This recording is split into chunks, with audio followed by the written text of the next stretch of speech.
The last 4 years have been very wild for the comedy world, and out of all the comedians that have gone through a cancellation or a rough time, the case of Shane Gillis has to be by far the most interesting and potentially the biggest comeback story ever. From being fired from one of the biggest comedy TV shows and having everybody talk about you. Well, this is just cancel culture. The guy shouldn't have been fired. It's just a couple of things back in his history. We're going to go through everyone's history. Do they go back and also try to look at good things that the person might have done, or are they just looking for the bad stuff? Is it you just scroll through, help cat out of a tree? That's not it.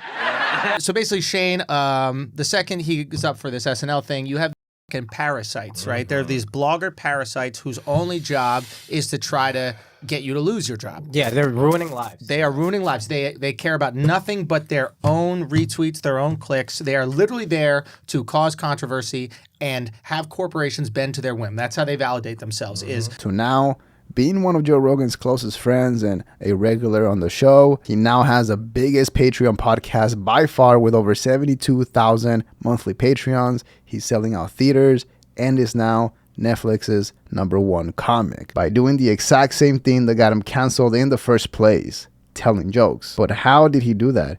Because a lot of people point towards Joe Rogan as the reason to why he blew up and became so successful, but that's not it.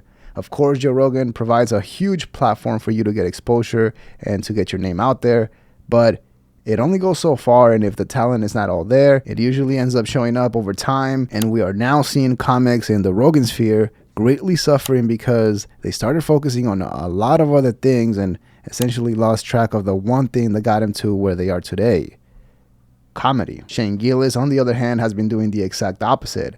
After getting fired from what a lot of comedians might consider the dream job in 2019 for something that he said on his podcast, instead of reevaluating the way he did comedy and potentially looking for a change, he tripled down and spent the next 2 years putting out hilarious comedy sketches, created very interesting podcast episodes, and ultimately crafted what is now one of the best comedy specials that has been put out in recent times, and took his career and his credibility as a true comic to a whole nother dimension. I mean, Shane.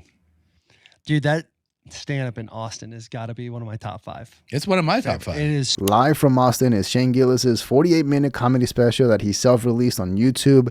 The special has now racked over 15 million views and has an 8.5 rating on IMDb, making it one of the highest rated comedy specials of all time, up there with Dave Chappelle, George Carlin, and Louis C.K. And if you pay attention, there is something that all of them have in common. Dave Chappelle, George Carlin, Louis C.K., and Shane Gillis all don't care about the flashiness and the clout, and instead focus on writing and performing the best jokes that anybody has ever seen. This is evident by just looking at Shane's podcast to quickly realize that the money and looks is not their main focus. And one thing I have noticed is that as certain comics get bigger and their podcast starts blowing up and making a lot of money, their comedy starts to get weaker. And honestly, I don't blame them. It's the Conor McGregor effect. I mean, why would you want to go inside a cage and get punched in the face when you're worth hundreds of millions of dollars? You'll still do it, but it's not the same motivation as before. But you also, if you're doing an arena tour, you should schedule clubs in the middle of that tour. Yeah. It keeps you honest. It really does. Okay. I mean, clubs. I do. Oh, you mean like I'm not. You're talking like you're not talking Monday, Tuesday, Wednesday. For comics that have a big social media presence or a big podcast, it's a lot safer and way easier to make an act for that audience, for that podcast audience, instead of working on one bit for years and years until you finally make sure that it works with as many people as possible, and with people that don't know you and are there to just laugh and not necessarily to see you. By the way, if you can hit the like button and subscribe to the channel, I would really appreciate that. It helps out so much to push the video to more people, and we are so close to hitting 100,000 subscribers. Now, if we only focus on the numbers, it might be easy to think that somebody like Bert Kreischer or Andrew Schultz might be on the same level as Shane Gillis.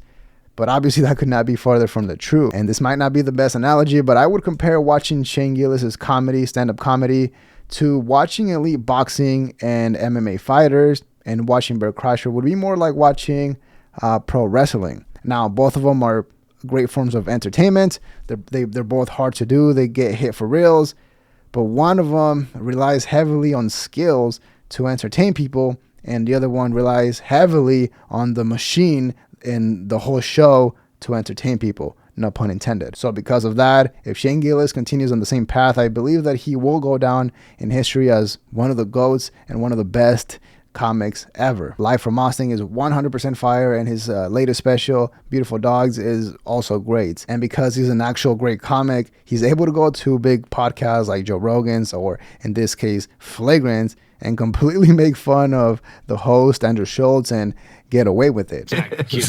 Come on. That's right. It's a competition thing. It's not that. I really genuinely just feel No, like it I is a can competition connect thing. more. You're the one trying to take my glasses off me. Can we reframe you it? hate that we're focused Can we on Akash reframe right it? now. You know what I Just, really it's not want? about you for a second. Oh, God. Akash. Okay. Anyway, so more that was good. Some more questions. That was good. Some more You really questions got about under the skin Akash. with that. It was good. It was You good. really got I under know the skin. the under the skin. No, but it was a Yeah, good. no way, definitely- no way. No, I admit it. If it's good, it's good. The epiphany was great. That That's one of those. was like a deflection, so you I don't hear have to ask Akash more questions you don't care about.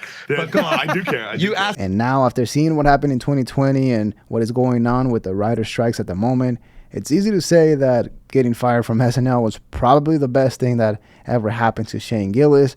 But keep in mind that at the time, and even now, SNL is still the biggest TV comedy show. And a lot of people, including Louis C.K., who is one of the greats, was actually a writer for a lot of comedians and for SNL as well. And also, back when it happened, Shane was receiving so much hate that Joe Rogan actually didn't have him on until almost a full year later, after he was actually fired from SNL. And I was like, I don't know. And I remember some of the writers in my room were angry that I didn't speak out against Shane Gillis.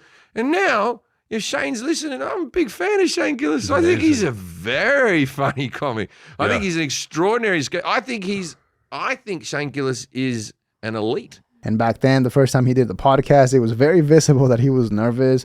And now he's essentially a regular on the show with Protect Our Parks, and has even wrestled Joe Rogan. And once again, it wasn't all because of Joe Rogan. Because if you guys remember, Tim Dillon, Joe Rogan used to swear that Tim Dillon was a national treasure and he was the funniest man alive. But even back then, I never thought Tim Dillon's stand-up comedy was that great. I mean, he was very funny in podcasts. I love his stories about being a mortgage banker in 2008. But I was never a huge fan of his stand-up comedy or thought that he was going to be the next big thing. Now with Shane Gillis, it's very clear that, once again, if he continues down the same path, he will definitely go down as one of the greats, up there with Dave Chappelle, Louis C.K., Bill Burr, George Carlin. And keep in mind that he's only 35 years old. But yeah, let me know what you think in the comments below. Leave a like and subscribe to support the channel. It helps out so much. And again, we're close to 100,000 subscribers. Dislike if you didn't like the video. But that is all we have for today. See ya.